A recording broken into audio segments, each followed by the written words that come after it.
Shalom Bapak Ibu Saudara, puji Tuhan saya menyapa semua yang ada di tempat ini, ibadah onsite dengan protokol kesehatan maupun juga bagi saudaraku yang ada di rumah yang tidak bisa ke tempat ini.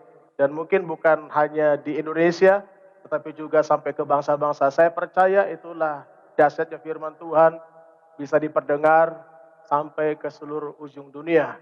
Dan saya menyapa semuanya, shalom yang ada di rumah, shalom jemaat Tuhan. Saya percaya Tuhan Yesus selalu menyertai kita semua. Amin. Memang saya perlu juga menyapa yang ada di rumah-rumah ya, karena di sini kemarin ada 1.000 lebih ya, bisa mencapai 4.000 orang yang menyaksikan ibadah ini dan mereka menikmati hadirat Tuhan. Itulah sebabnya di tengah-tengah pandemi ada hal yang positif yang terjadi. Apa positifnya? Positifnya adalah Injil itu diberitakan. Dan itu Injil yang tidak terbatas. Jadi dengan cara apapun Injil bisa diberitakan. Dulu media orang banyak curhat di media. Sekarang di media sosial orang sudah lebih banyak bersaksi. Sekarang di media sosial kita bisa melihat bagaimana sudah penuh dengan yang namanya mimbar-mimbar rohani. Ya, apalagi di hari Minggu, wah saya lihat luar biasa. Itu di hari Minggu itu semua gereja-gereja mengadakan ibadah stream. Walaupun ada yang onsite, ada yang stream. Dan luar biasa, hampir semua Facebook, media sosial di YouTube, tepatnya di hari Minggu itu lebih banyak menampilkan ibadah-ibadah dan pemberitaan kebenaran firman Tuhan. Dan kita percaya itulah cara Tuhan untuk melakukannya, sehingga semua gereja, setiap anak Tuhan itu aktif untuk memberitakan Injil. Yang setuju katakan amin. Saya percaya bahwa di tengah-tengah pandemi yang terjadi saat ini, saya percaya Tuhan senantiasa menolong setiap kita. Saya percaya kita senantiasa luput dari semua yang disebut dengan pandemi global. Saya percaya Alkitab sendiri berkata bahwa Tuhan akan membuat satu pemisahan. Saya percaya Tuhan sendiri berkata bahwa aku akan membuat perbedaan antara orang yang percaya kepada Yesus dengan orang yang tidak percaya kepada Yesus. Bahkan Tuhan sendiri berkata, aku akan membuat satu perbedaan antara mereka yang beribadah dengan mereka yang tidak beribadah. Itulah sebabnya di tengah pandemi, inilah waktunya kita semakin dekat dengan Tuhan. Tadi kita sudah melihat message ya, message dari pengajaran bahwa tanda-tanda global, pandemi global ini memang luar biasa. Sebab perang dunia kedua itu tidak global. Ya. Perang dunia kedua itu enggak global, tetapi pandemi corona ini global. Semua negara, semua bangsa kena. Tadi saya baca di berita di CNN Indonesia, sekarang di India udah tembus 4 juta.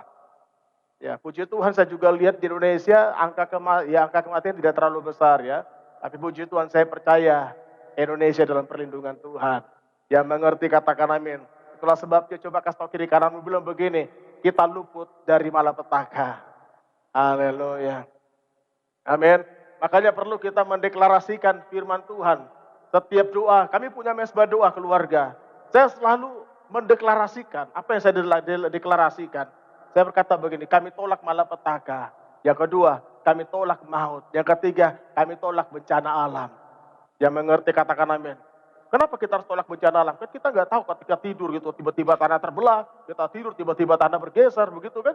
Apalagi rumah saya, tanahnya udah mulai bergeser, tanahnya udah nggak rata, begitu kan? Saya bilang, wah ini kalau kita nggak berdoa kencang, ini bahaya ini. Tapi kalau kita berdoa, saya percaya kuasa Tuhan akan menahan. Presiden kita mengatakan bahwa Indonesia sudah mulai masuk, ya, sudah mulai pelan-pelan masuk dalam krisis ekonomi. Tapi saya percaya Tuhan Yesus senantiasa memberkati setiap ekonominya orang Kristen. Yang mengerti katakan amin. Kasih tahu kiri kananmu bilang begini, krisis ekonomi artinya Kristus menolong, kasih tahu. Haleluya. Amin. Ya, Krismon artinya Kristus menolong. Yang setuju katakan amin. Saya bersyukur itulah yang terjadi hari-hari ini. Saya percaya firman Tuhan berkata Allah turut bekerja di dalam segala sesuatu untuk mendatangkan kebaikan. Dan semuanya tidak ada yang kebetulan. Semuanya dalam kendali Tuhan. Yang setuju katakan amin. Mari saudaraku dikasih Tuhan, saya mengajak setiap kita belajar dengan satu tema, yaitu Tritunggal yang dahsyat. Haleluya. Kita punya Tuhan itu yang dahsyat. Amin. Tritunggal yang dahsyat. Mari saudaraku, untuk menghormati kebenaran firman Tuhan, Saya mengundang semuanya, kita bangkit berdiri. Mari kita bangkit berdiri. Kita melihat kebenaran firman Tuhan di dalam kitab Yudas 1 ayat yang ke-25. Mari yang ada di rumah bisa membuka Alkitab. Yudas pasal yang pertama ayat yang ke-25. Ayatnya pendek tetapi jelas dan luar biasa ayat ini. Mari saudaraku untuk menghormati kebenaran firman Tuhan, kita baca bersama-sama. Yudas 1 ayat yang ke-25. 2, 3. Allah yang Esa, Juru Selamat kita oleh Yesus Kristus Tuhan kita. Bagi Dia adalah kemuliaan, kebesaran, kekuatan, dan kuasa sebelum segala abad dan sekarang dan sampai selama-lamanya. Sekali lagi yang mantap, pelan-pelan kita baca. 2, 3. Allah yang Esa, Juru Selamat kita oleh Yesus Kristus Tuhan kita. Bagi Dia adalah kemuliaan, kebesaran, kekuatan, dan kuasa sebelum segala abad dan sekarang dan sampai selama-lamanya. Demikianlah pemberitaan firman Tuhan. Berbahagialah mereka yang membaca kebenaran firman Tuhan dan berbahagialah mereka yang menjadi pelaku-pelaku firman Tuhan. Silakan duduk. Saudaraku dikasih Tuhan, kitab ini sangat jelas sekali, saudaraku. Betapa hebatnya Allah kita. Betapa hebatnya Tuhan kita. Memang saat-saat ini di media sosial banyak sekali pengajaran-pengajarannya aneh. Khususnya pengajaran tentang Tritunggal yang memisahkan antara pribadi Allah, pribadi anak, dan pribadi Yesus. Seakan-akan tiga pribadi ini ada yang besar, ada yang kecil. Saudaraku dikasih Tuhan, ini luar biasa saudaraku. Kalau kita bisa melihat dalam pengakuan iman GBI, saudaraku, kita bisa melihat pengakuan iman GBI, kita baca sama-sama. 2, 3. Allah yang Esa itu apa? Tritunggal adanya. Jadi Alkitab sudah jelas dikatakan Allah yang Esa. Jadi Esa itu satu. Yang mengerti katakan amin. Jadi Tuhan kita bukan tiga. Tetapi Tuhan kita adalah Tuhan yang dahsyat. Bagaimana Tritunggal, kepribadian Allah yang bekerja dari zaman ke zaman. Yang mengerti katakan amin. Coba kita lihat pelan-pelan. Yudas pasal pertama ayat yang ke-25. Coba kita lihat. Allah yang Esa, Juru Selamat kita oleh Yesus Kristus Tuhan kita. Bagi Dia adalah kemuliaan, kebesaran, kekuatan, dan kuasa sebelum segala abad dan sekarang apa? Sampai selama. Jadi kita bisa melihat saudaraku. Bagaimana pengakuan iman GBI. Sudah jelas Allah yang Esa itu Tritunggal adanya. Kata Tritunggal di dalam Alkitab itu tidak tertulis. Namun konsep tentang Tritunggal sangat Alkitabiah. Kenapa saudaraku? Alkitab tidak menulis Tritunggal. Tapi konsep ini sangat jelas. Supaya kita mengerti bagaimana Allah bekerja di dalam pribadi kita. Allah bekerja dari zaman ke zaman. Itu sangat dahsyat saudaraku. Dia mengerti katakan amin. Pelan-pelan. Ini khotbah ada pengajaran. Saya berdoa mata kita melek. Kasih tahu kiri kanan. Matamu melek ya. Amin. Mari kita belajar saudaraku. Tritunggal itu merupakan hakikat dan jati diri Allah yang sesungguhnya. Dari kekal hingga kekal. Jadi ini gak bisa dipisahkan saudaraku. Jadi ini sama. Yang mengerti katakan amin. Ya mungkin ada orang berkata begini. Kemarin saya sempat diskusi dengan beberapa pendeta. Ya dia memberikan satu pemahaman begini. Pak contohnya begini kalau dia punya pemahaman. Bagaimana? Bapak, ya contohnya Pak Budi. Contohnya Pak Budi ya. Pak Budi ini seorang kapten. Nah, di rumah tangga dia bukan kapten. Dia mengerti katakan amin. Kalau Anda kapten, kalau Anda polisi, kalau Anda manajer, jangan posisikan dirimu manajer atau polisi ataupun apapun di rumah tangga. Pasti kacau. Dia mengerti katakan amin. Makanya suami-suami kalau kerja, bidang pekerjaan itu jangan dibawa ke rumah. Amin. Sampai di rumah jangan pikirkan pekerjaan. Dia mengerti katakan amin. Tetapi kalau dia di tempat pekerjaan, mungkin di kapal dia kapten. Namanya siapa? Namanya Budi. Saya kira betul, ilustrasi yang pas. Menunjukkan bahwa dia adalah dia mengerti katakan amin. Allah kita adalah Allah yang esa.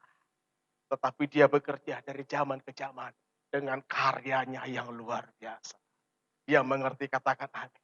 Jadi Tritunggal merupakan hakikat dan jati diri Allah yang sesungguhnya dari kekal hingga kekal. Kita bisa melihat apa yang Yesus katakan mengenai Tritunggal. Memang tidak terkonsep, tetapi aktapiah. Matius pasal 28 ayat 19. Mari kita baca bersama-sama. 2, 3. Karena itu pergilah, jadikanlah semua bangsa muridku. Dan baptislah mereka apa? Dalam nama Bapa dan Anak dan Roh Kudus. Yesus pun berkata kepada para murid, kepada gereja, kepada kita semua. Dikatakan apa? Baptislah mereka dalam nama Bapa dan Anak dan dahsyat saudaraku. Dia mengerti katakan amin. Saudaraku, saya berharap kita sebagai orang Kristen jangan bingung. Dia mengerti katakan amin. Mungkin agama-agama yang lain mungkin bingung lihat ajaran ini. Amin. Saudaraku, Tuhan sudah berbicara kepada orang Israel. Allah kita adalah Allah yang esa dalam kitab Ulangan. Karena apa? Karena orang Israel tidak menyembah dewa-dewa. Penyembahan mereka adalah monotisme kepada satu Allah. Yaitu Allah yang esa. Tetapi lihat sekeliling bangsa orang Israel. Mereka banyak dewa-dewa. Tetapi Tuhan sangat menentang dengan Baal-Baal yang ada di sekeliling orang Israel. Itulah sebabnya Tuhan membawa orang Israel kepada penyembahan yang benar. Sampai digenapi kepada Kristus yang adalah bayangan dari perjanjian lama. Yang mengerti katakan amin. Ini dahsyat saudaraku. Kita bisa melihat ada tiga. Yang pertama saudaraku, Bapa. Lihat Pak, dahsyat. Dia mengerti katakan amin. Saudaraku dikasih Tuhan. Tidak ada agama yang lain yang bisa memanggil Allah Bapa. Amin. Keren enggak? Keren. Amin. Tidak ada agama yang lain yang bisa memanggil Tuhan Bapa. Jadi kata Bapa, kalau kita bisa melihat di dalam Injil Matius pasal yang ke-6 ayat yang ke-9, bagaimana Yesus berkata kepada murid-muridnya perihal tentang berdoa. Karena itu berdoalah demikian, Bapa kami yang di surga, dikuduskanlah nama. Jadi Yesus berkata, Bapa kami yang di surga. Ada orang berkata, Pak, kalau Bapa di surga, mamanya siapa? Tidak ada mama yang mengerti, katakan amin. Ini Bapa di surga bukan berbicara hubungan suami istri. Yang mengerti, katakan amin. Jadi Bapa itu dalam bahasa Aramnya itu Aba. Dan di dalam Alkitab itu ditulis 3 kali, saudaraku.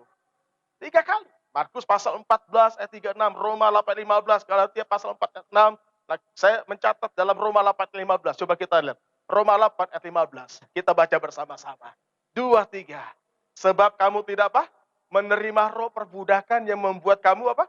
Menjadi takut lagi. Baca, 2, 3. Oleh roh itu kita berseru, ya Aba, ya. Dahsyat. Jadi kata Aba, kata Bapa, kita bisa melihat slide. Ini berbicara tentang hubungan yang harmonis. Amin. Makanya Yesus memberikan satu ilustrasi tentang 2 anak yang terhilang. Anak ya, bukan 2 anak ya, tentang anak yang terhilang. Amin. Bukan 2 anak, maaf ya. Tentang anak yang terhilang. Kita melihat bagaimana anak yang terhilang. Ketika dia menyadari keadaannya. Dia terpuruk. Dia berada di negara yang sudah morat-marit. Dan dia sudah habis hartanya, uangnya. Lalu kemudian dia bekerja di peternakan tukang babi begitu ya. Saking laparnya. Makanan babi pun dia mau makan tapi gak dapat. Akhirnya dia ingat kepada Bapa. Kenapa dia ingat kepada Bapa? Oh Bapakku. Rumah Bapakku. Ternyata di sana banyak makanan. Dia menyadari keadaannya. Akhirnya apa yang terjadi? Dia pun bertekad untuk kembali kepada Bapa. Artinya apa? Melakukan satu hubungan yang udah. Amin. Makanya kita kalau berdoa itu kan seperti Yesus katakan bagi Bapa. Kita panggil dia. Amin. Itu kalau kita berdoa, Bapa kami ada di surga. Wah itu bulu merinding saudaraku. Amin. Hubungan yang setuju katakan. Tetapi kita bisa melihat akibat dosa. Manusia mengalami keterpisahan dengan Allah. Makanya Yesaya berkata, pasal yang ke-59 ayat yang kedua, firman Tuhan berkata, tetapi yang merupakan pemisah antara kamu dan Allahmu ialah segala kejahatanmu, dan yang membuat dia menyembunyikan diri terhadap kamu, sehingga ia tidak mendengarkan, ialah apa? Segala dosamu. Jadi dari awal mulanya hubungan itu terputus. Karena apa? Karena dosa. Ini luar biasa, saudara. Itulah sebabnya melalui Yesus, melalui darahnya, hubungan kita dengan Bapa dipulihkan. Amin. Makanya karena roh itu yang ada di dalam diri kita, dia memanggil dia Bapa. Amin. Makanya jemaat kalau lagi susah, panggil dia Bapa. Amin. Panggil dia Bapa. Kata Pak Iku bilang, memang kalau berdoa hati-hati ya. Jangan sampai tiba-tiba, Bapa. Nanti tetangga dengar, kenapa bapaknya itu? Terlalu, Bapa. Kenapa bapaknya itu teriak? Jadi kalau berdoa, harus lihat-lihat keadaan, amin. Kadang-kadang orang nggak mengerti, amin. Ada orang berkata, kenapa Allahmu dipanggil Bapa? Jawabannya sederhana, ini berbicara tentang hubungan. Yang mengerti kata-kata. Hubungannya harmonis. Tetapi itu bisa terjadi kalau Roh Kudus ada di dalam diri kita. Sebab oleh roh itulah yang membuat kita memanggil dia Abba, ya. Yang setuju katakan ya. Amin. Yang kedua, anak Allah, Yesus. Kita bisa melihat dalam Matius pasal 3 ayat 17. Lalu terdengarlah suara dari surga yang mengatakan, inilah anakku yang kukasihi, kepadanya lah aku berkenan. Amin. Anak Allah. Alkitab sudah jelas dalam Injil Yohanes pasal yang pertama. Ayat yang pertama. Pada mulanya adalah firman. Firman itu bersama-sama dengan Allah. Dan firman itu adalah Allah. Ayat 14 dikatakan apa? Firman itu menjadi manusia. Dia mengerti kata-kata. Jadi anak Allah. Ini berbicara tentang kedudukan, saudara. Bukan berarti, ya memang secara biologis, ya secara ininya, keturunan, ibunya Maria. Ya. Tapi Maria itu adalah manusia yang sama seperti kita. Makanya ketika dia lahir, itu kan dibungkus dengan Roh Kudus. Kenapa? Karena Maria manusia yang berdosa. Amin. Ada Roh Kudus gitu, seperti itu. Memang ini penuh misteri. Darah Yesus, darahnya darah apa? Pokoknya kita tahu. Kalau darah Yesus itu darahnya, oh darah Yesus. Amin. Itu kidung apa? Kidung jemaat. Nomor berapa tuh? Nomor 126. Sudah aku dikasih Tuhan, saya mau beritahu. Dia adalah manusia yang sempurna. Bukan dari manusia yang berdosa. Jadi anak Allah ini berbicara tentang apa? Kedudukan. Makanya terdengarlah suara dari surga. Ketika Yesus dibaptis oleh Yohanes. Kalau bahasa Betawinya tadi saya juga baru tahu Yohanes Pembaptis. Bahasa Alkitab Betawi itu Yohanes si pencelup. Saya juga baru tahu kan. Yohanes Pembaptis dalam bahasa apa Betawinya Yohanes si pencelup. Dicelup kalau Yesus oleh si Yohanes pencelup. Saya juga baru tahu, oh begitu ya, ternyata bahasa Betawi sudah ada. Puji Tuhan hanya ada di Jakarta ya. Mudah-mudahan Alkitab bahasa Betawi bisa kita temukan ya. Memang luar biasa, itulah Alkitab bisa diterjemahkan ke berbagai bahasa daerah di seluruh Indonesia. Saudaraku dikasih Tuhan, Markus pasal yang kelima ayat 7 sampai 8. Ini luar biasa saudara. Coba kita lihat. Markus pasal 5 ayat 7 sampai 8. Kita baca bersama-sama 2, 3. Dan dengan keras ia berteriak, apa urusanmu dengan aku, hai Yesus, anak Allah yang maha tinggi. Demi Allah jangan siksa aku. Ayat 8. Karena sebelumnya Yesus mengatakan kepadanya, hai engkau roh jahat, keluar dari orang ini. Kita bisa melihat bagaimana iblis pun mengakui. Dahsyat saudaraku. Iblis berkata apa? Hai Yesus, anak Allah yang maha. Demi Allah jangan siksa. Wah, Itu geger saudara. Itu murid-muridnya kaget. Ada satu pengakuan dari roh legion. Ini kan roh legion kan, orang Gerasa ini kan, dia banyak. Ya, sehingga dia masuk ke 2000 ekor babi. Makanya kalau kita makan daging babi, setan takut sama kita. Yang mengerti katakan amin. Iya. Setan, kau masuk ke babi, babimu, kita makan. Yang mengerti katakan amin. Tapi jangan, ini maksudnya intermezzo, amin. Kita bahagia jadi orang Kristen bisa makan daging babi. Yang mengerti katakan amin. Daging babi itu enak, amin. Tidak perlu diperdebatkan, amin. Ada debat haram, sebelah nggak perlu diperdebatkan. Itu harum kok kalau udah dimasak. Amin. Haram kalau nggak dikelola. Tapi kalau sudah dikelola dengan rica-rica, wis itu harum. Haramnya hilang. Wih dahsyat. Justru yang haram itu bukan dagingnya, tetapi hati yang busuk keluar. Amin. Kutuk, kebun binatang gitu ya, itu yang haram. Tetapi makanan yang enak-enak, daging babi begitu kan dimasak, kita makan itu jadi halal. Dia mengerti kata-kata. Kita bisa melihat bagaimana orang Gerasa, Legion itu berkata, anak Allah yang maha tinggi, demi Allah jangan siksa aku. Ini dahsyat saudara. Anak Allah yang kekal. Kita bisa melihat slide. Yohanes pasal 8 ayat yang ke-58. Kita baca bersama-sama. 2, 3. Kata Yesus kepada mereka, aku berkata kepadamu, sesungguhnya sebelum Abraham jadi, aku telah. Jadi Yesus anak Allah yang maha tinggi, itu bukan ada 2000 tahun yang lalu saja. Dia adalah anak Allah yang maha tinggi. Yesus dengan jelas berkata kepada ahli Taurat, dengar, sebelum Abraham jadi, aku telah ada. Sebab dia adalah Alfa dan Omega, saudaraku. Yang awal dan yang akhir. Ini dahsyat, saudaraku. Dia mengerti, katakan amin. Pelan-pelan, ini saya sedikit berkhotbah dan mengajar.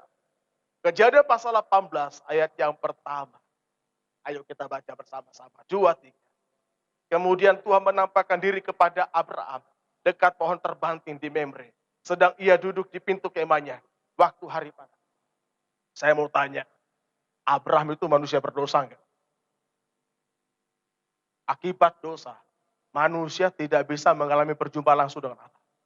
Kenapa? Kalau Tuhan menampakkan diri kepada Abraham secara langsung, saya percaya Abraham pasti mati. Karena Allah adalah Allah yang kudus. Dia mengerti kata-kata. Makanya ketika Musa di Gunung Sinai, Musa pun tidak bisa melihat Tuhan. Sampai Tuhan berkata, Musa, tanggalkan kasutmu. Sebab tempat yang kau injak itu kudus. Dan Musa pun tidak melihat secara langsung. Tapi kalau kita bisa melihat dalam Kejadian pasal 18 ayat yang pertama. Ini menarik, saudara. Ada hal yang Tuhan tampakkan dirinya kepada Abraham. Saya mencatat begini, saudara. Ya, ini dari kajian dari GBI, Gereja Betel Indonesia, yang perlu saya ajarkan kepada jemaat. Dalam perspektif Biblis Kristen, Tuhan yang menampakkan diri kepada Abraham ini adalah anak Allah Tritunggal, yaitu anak Allah yang belum menjadi manusia. Dalam bahasa teologi, seringkali disebut Theophany. Yang mengerti kata-kata amin. Jadi dia sudah ada. Dia menampakkan diri kepada Abraham dalam bentuk manusia. Dan itu dalam bahasanya adalah Theophany. Jadi benar apa yang Yesus katakan kepada ahli Taurat. Sebelum Abraham ada, saya sudah. Bahkan kita bisa melihat bagaimana ketika Daniel berdoa. Dia melihat ada penampakan di atas anak manusia. Dan tua-tua gitu ya. Orang yang berjubah gitu ya. Rambut panjang begitu ya, jubah putih. Wah, ini luar biasa, saudara. Dia mengerti, katakan amin. Amin. Yang ketiga, Roh Kudus. Siapakah Roh Kudus itu? Roh Kudus itu Roh Allah. Amin. Jangan dibalik-balik ya. Jangan di ini ya. Ada bilang kalau bukan Roh Kudus, Rokok Kudus. Ya, untuk menjadi kudus, makanlah soto kudus ya. Tetapi saya percaya Roh Kudus diberikan kepada kita karena Yesus. Amin.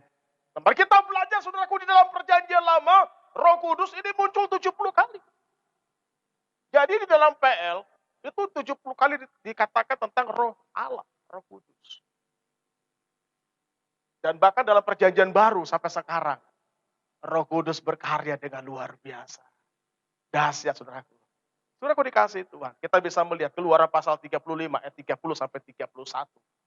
Berkatalah Musa kepada orang Israel, lihatlah Tuhan telah menunjukkan Basalel bin Uri bin Hur dari suku Yehuda. Baca 31, 2, 3. Telah memenuhinya dengan roh Allah, dengan keahlian, pengertian, dan pengetahuan dalam segala macam pekerjaan. Dahsyat. Jadi begini saudaraku, dalam perjanjian lama, roh Allah itu hanya ada pada orang tertentu. Jadi hanya ada kepada orang-orang pilihan, kepada nabi-nabi. Yang mengerti katakan amin. Tetapi dalam perjanjian baru, makanya kitab Yoel itu dinubuatkan. Amin.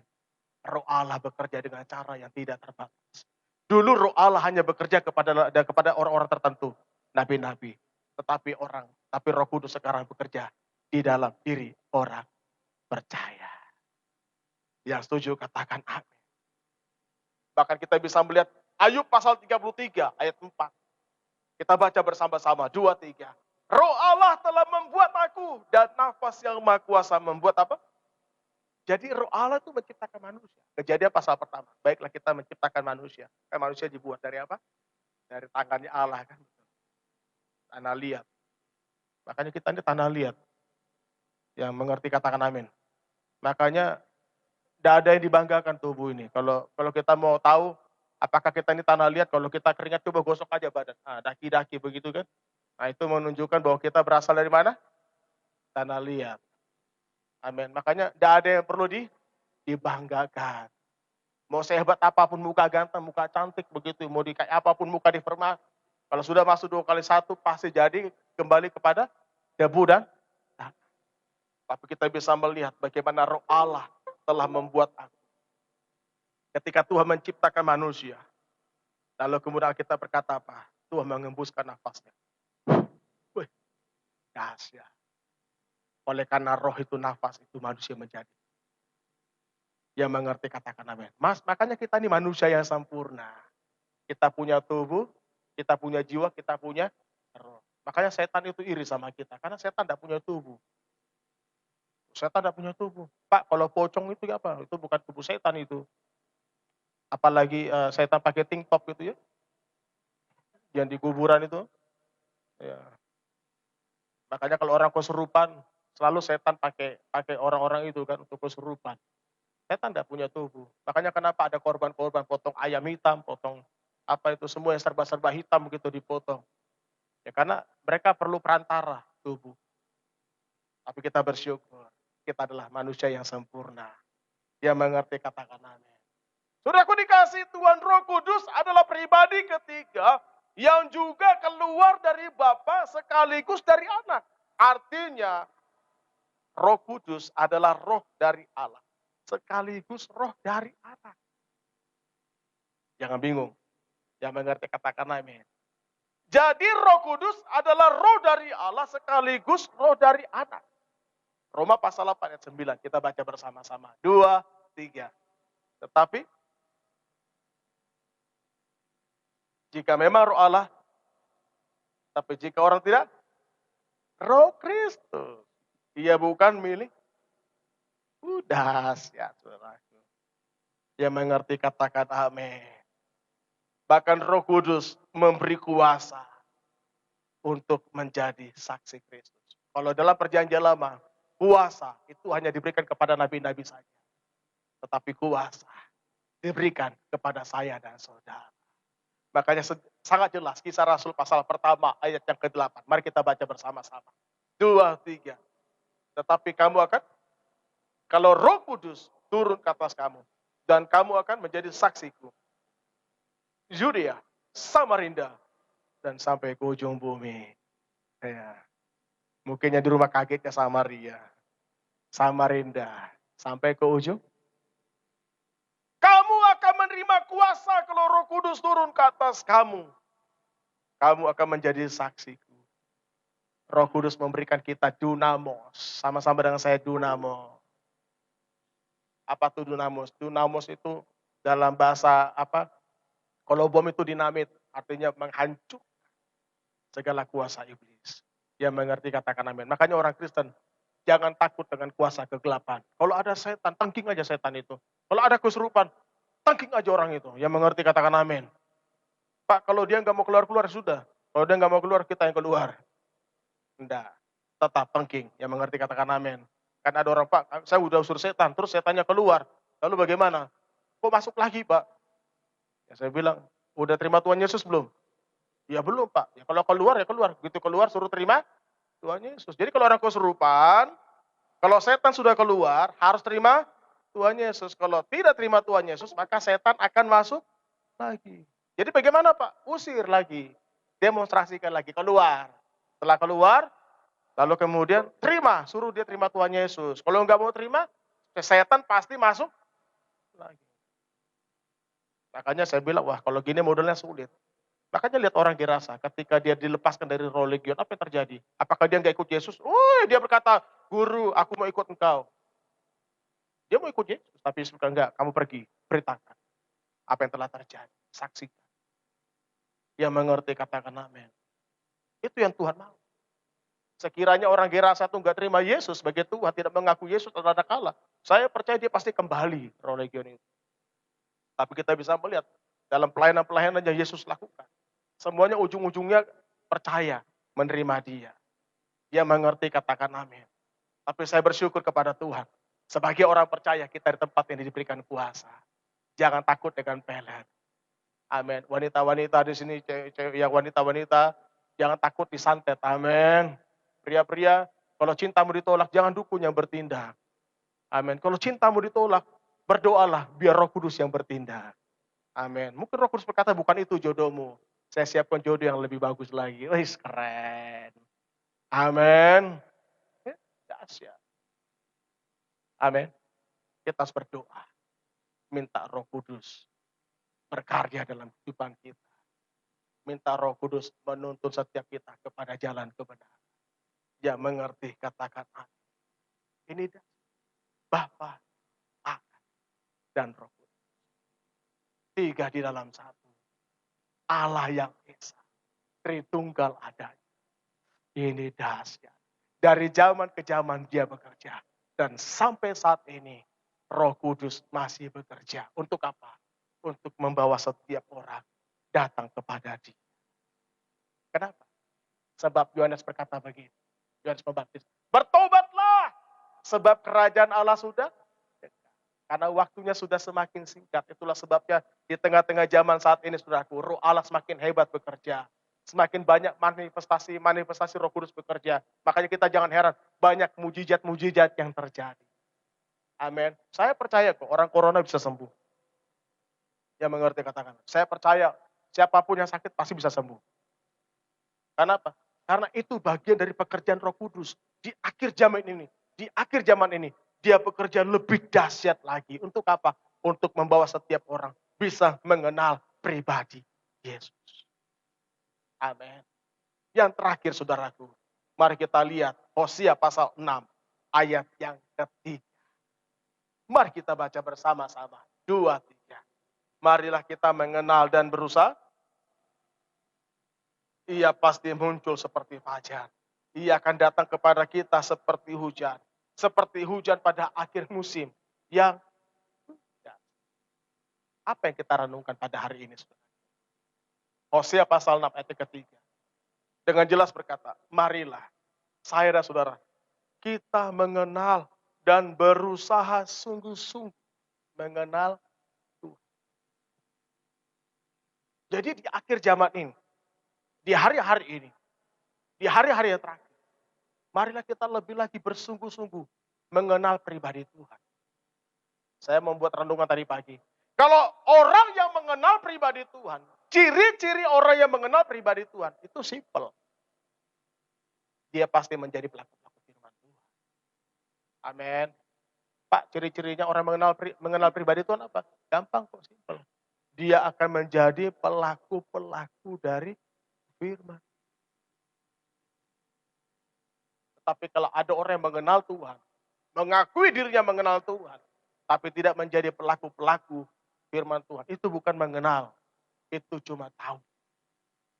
Tahu saja, oh Yesus adalah Tuhan, cuma tahu. Tapi kalau kita mengenal dia, artinya kita tahu isi hati dia.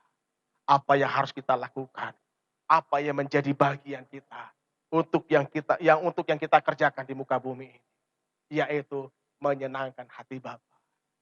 Yang mengerti katakan. Amin. Makanya saya percaya kok. Bapak-bapak di sini waktu menikah sama istrinya kan, tidak mungkin.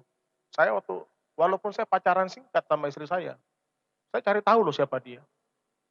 Amin. Saya 8 bulan kok pacaran sama dia. Tapi saya kenal, saya tanya referensi. Cari tahu siapa dia. Amin. Ya, betul. Amin. Ya kan kita kalau pacaran, kalau kita mau hubungan yang lebih dalam, kita harus mengenal lebih dalam. Siapa sih dia? Gitu kan. Kita pelajari. Oh, setelah kita kenal, akhirnya menikah Jo. Karena udah saling baku, saya percaya nggak ada sih yang berani menikah tanpa kenal, kecuali di Facebook. Iya. Sekarang ini lagi tren, cari jodoh di Facebook. Iya, kalau bisa jangan cari jodoh di Facebook, amin. Datang Jo ke gereja, haleluya, amin. Saya bersyukur, saya malah suka kalau ada anak Tuhan dapat jodoh di dalam gereja. Jangan cari jodoh di dunia malam gitu ya. Jangan cari jodoh di mana, di diskotik, begitu ya Bungnya. Rajin ke gereja. Siapa tahu di situ ada tulang rusuk. Yang mengerti katakan amin. Iya, rajin ke gereja. Siapa tahu di situ ada tulang rusuk. Haleluya. Puji Tuhan. Amin. Mari kita mengenal dan berusaha sungguh-sungguh mengenal Tuhan. Bahkan dengan jelas, saya juga mencatat begini. Umatku binasa karena tidak mengenal. Jadi Bapa, Anak, dan Roh Kudus. Ini adalah 3 pribadi yang harus kita kenal. Dan kita harus hidup di dalam. Amin. Di dalam doa, kita bicara tentang hubungan Bapa. Di dalam Yesus, dia hadir di dalam diri kita. Menyucikan, menguduskan oleh darah.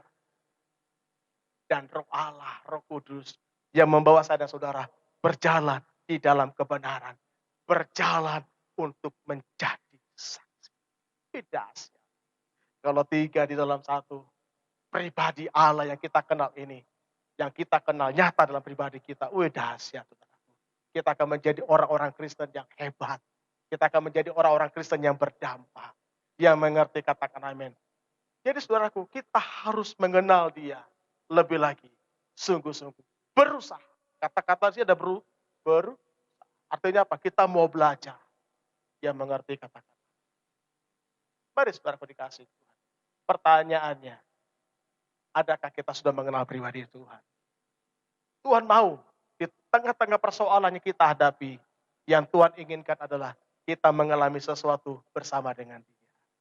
Amin. Kan ada lagunya, bersamamu Bapa, ku lewati semua. Wah, dahsyat. Amin. Memang orang Kristen itu paling komplit lagunya. Yang setuju katakan amin. Mungkin ada di antara kita yang belum mengenal pribadi Bapa, pribadi Anak, pribadi Roh Kudus. Mari kita belajar mengenal pribadi Allah. Dan kita hidup di dalamnya. Yang mengerti katakan amin. Saya percaya kalau kita mengenal Dia, kita hidup dalam Dia, maka keselamatan itu akan dinyatakan dalam kehidupan kita. Saya dan saudara. Yang mengerti katakan amin. Kasih tahu kiri kananmu, bilang begini, ayo kita mengenal Dia lebih sungguh-sungguh. Amin. Sebab janjinya, bila kita mengenal Tuhan lebih sungguh-sungguh, janjinya berkata begini, Ia pasti muncul seperti fajar. Makanya ada lagunya begini, janjimu seperti fajar pagi hari, yang tiada pernah amin. Tidak pernah terlambat. Jadi fajar itu nggak pernah terlambat, 1 jam, 1 menit, tidak pernah terlambat. Amin. Ia akan datang kepada kita seperti hujan. Bahkan dijelaskan seperti hujan pada akhir musim yang mengakhiri bumi. Amin. Ini dahsyat, saudara. Hebat Tuhan kita. Amin. Mungkin kita mempunyai persoalan. Berbahagialah engkau yang mengalami persoalan. Sebab Tuhan akan menyatakan pribadinya di dalam kehidupan Anda. Mungkin ada yang sakit. Saya mau beritahu, Tuhan akan menyatakan pribadinya dalam kehidupan ada yang sakit. Untuk menunjukkan bahwa dia adalah Yesus penyembuh. Dia mengerti kata-katanya. Mari kita lebih sungguh-sungguh lagi. Di akhir zaman ini, mengenal pribadi Tuhan. Mari saya undang semua jemaat Tuhan, kita bangkit berdiri. Kita berdoa dan kita akan masuk dalam perjamuan kudus. Darah-Mu Yesus, darah-Mu Yesus.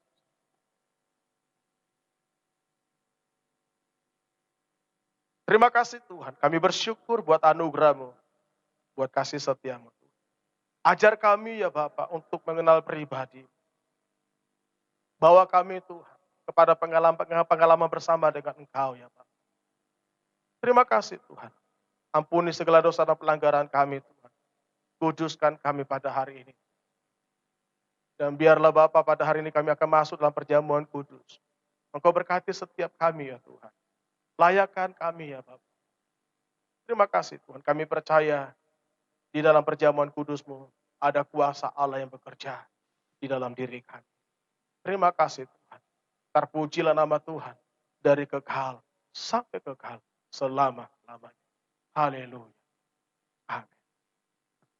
Jemaat Tuhan yang ada di rumah bisa menyiapkan roti ataupun biskuit. Mungkin yang nggak punya anggur bisa menyiapkan teh yang ada di rumah. Kita akan perjamuan kudus bersama-sama.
Buat darah-Mu yang dicurahkan di tengah-tengah kami.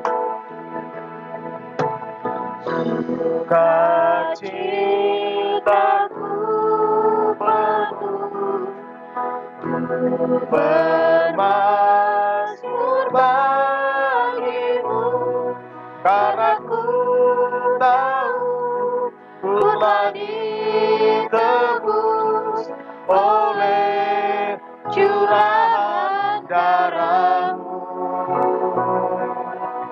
Ku bermari bagi-Mu, ku memuji nama-Mu, karena ku tahu ku berkemenangan oleh curahan darah-Mu.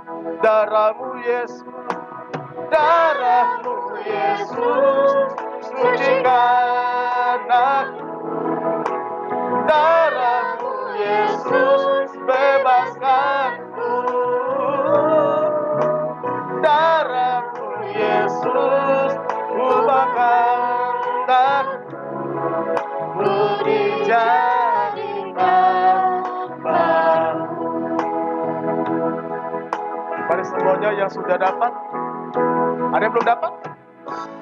Sudah dapat. Mari kita angkat roti. Jemaat Tuhan yang ada di rumah bisa mengangkat biskuit maupun roti. Mari kita angkat roti di tangan kanan kita. Kemudian daripada itu Tuhan Yesus mengangkat roti di tangannya dan dia berkata, inilah tubuhku yang terpecah-pecah bagi kamu. Makanlah, perbuatlah ini menjadi peringatan akan aku. Mari kita makan dalam nama Tuhan Yesus.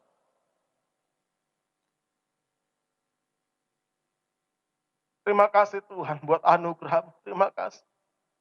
Sungguh Engkau Allah yang dahsyat. Engkau Allah yang luar biasa. Mari kita angkat anggur di tangan kanan kita. Kemudian daripada itu Tuhan Yesus mengangkat anggur cawan di tangannya dan dia berkata, inilah darahku yang tercurah bagi kamu. Minumlah, perbuatlah ini menjadi peringatan akan aku. Mari kita minum dalam nama Tuhan Yesus.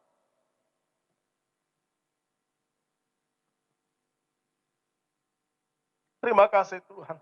Mari buka kedua tanganmu. Terima kasih Bapak, Engkau dahsyat. Engkau Allah yang luar biasa. Terima kasih Tuhan buat tubuh dan darahmu. Kami percaya Tuhan ada kuasa Allah yang bekerja di tengah kami. Kami percaya Tuhan pada hari ini mujizat Allah terjadi. Yang sakit Tuhan sudah sembuhkan. Yang lemah Tuhan sudah kuatkan. Yang terikat Tuhan sudah lepaskan. Yang putus asa Tuhan sudah berikan pengharapan. Bahkan yang miskin diperkaya. Di dalam nama Tuhan Yesus. Terima kasih Bapa. Terpujilah nama Tuhan. Dari kekal sampai kekal. Selama-lamanya. Haleluya. Amin. Mari jemaat Tuhan di minggu yang pertama, di awal bulan, saya akan memimpin secara khusus.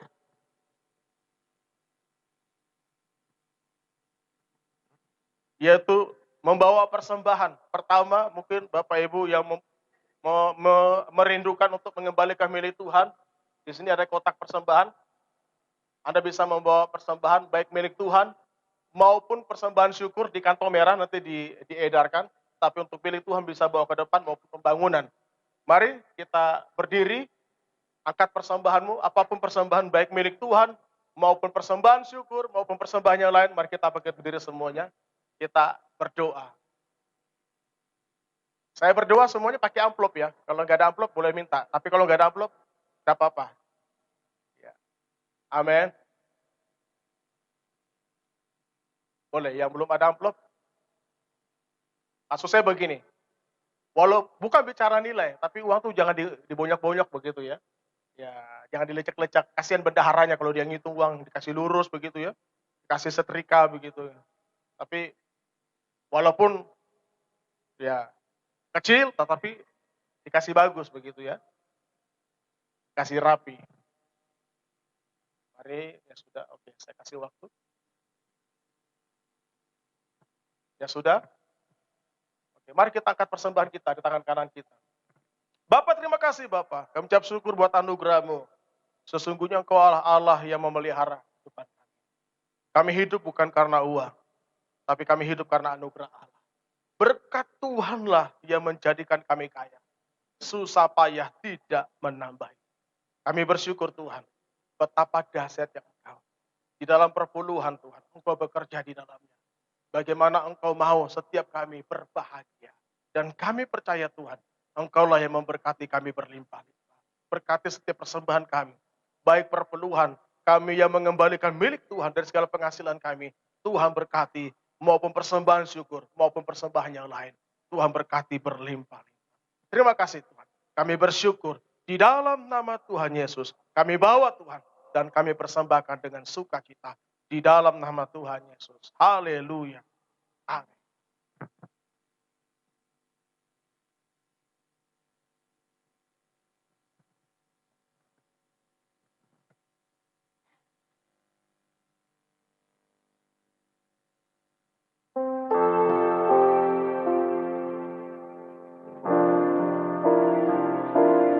Hidupku menggenapi firman-Mu,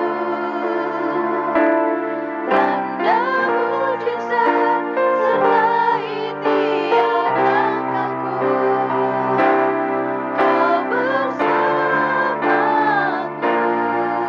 di dalamku, jadi bukti kebesaran-Mu.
Puji nama Tuhan, tiba saatnya kita akan mengakhiri ibadah kita pada pagi hari ini.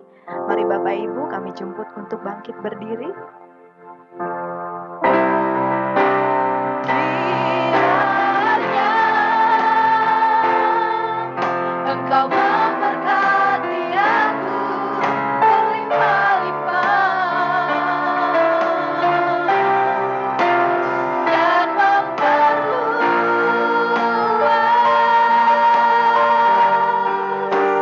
daerahku.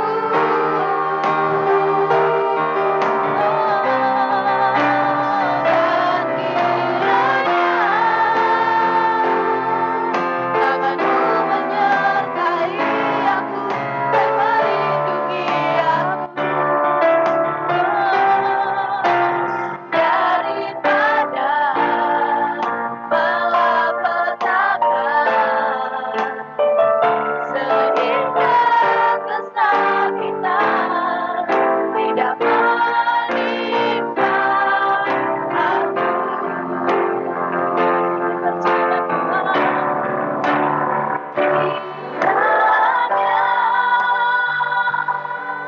Engkau memberkati aku berlimpah-limpah dan memperluas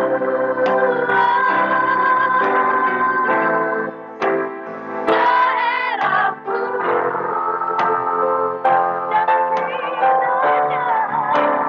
Dan kiranya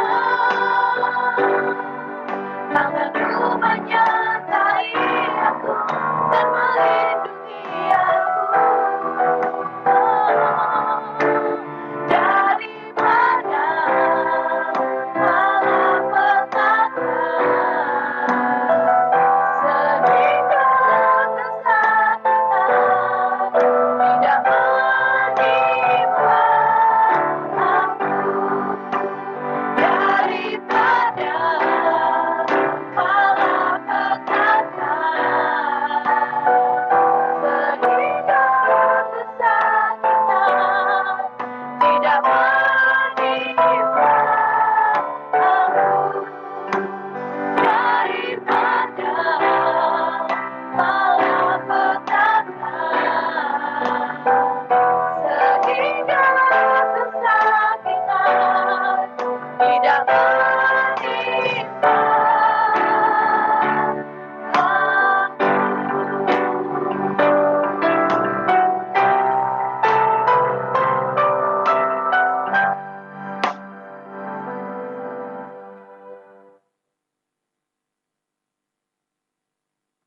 Mari jemaat Tuhan, kedua tangan kita di hadapan Tuhan dan terimalah berkat. Tuhan memberkati engkau dan melindungi engkau. Tuhan menyinari engkau dengan wajahnya dan memberikan kau kasih karunia. Tuhan menghadapkan wajahnya kepadamu dan memberikan engkau damai sejahtera. Diberkatilah rumah tanggamu. Diberkatilah anak cucumu. Diberkatilah pekerjaan usaha dan karirmu. Dan diberkatilah keluar masuk rumahmu. Apapun yang kau kerjakan dengan kedua tanganmu, Tuhan membuat engkau berhasil dan beruntung. Dengan kedua kaki kemanapun kau melangkah, Roh Kudus menuntun engkau kepada jalan kebenaran. Pulanglah kekasih-kekasih Kristus. Dia yang menguduskan kita semua. Ketika Tuhan Yesus datang yang kedua kali, Dia menjemput kita di awan-awannya bermain. Pulanglah dan terimalah berkat Abraham, berkat Ishak, berkat Yakub. Berkat yang disempurnakan dengan satu nama, yaitu di dalam nama Tuhan Yesus Kristus. Haleluya. Amin. Tuhan Yesus memberkati. Shalom.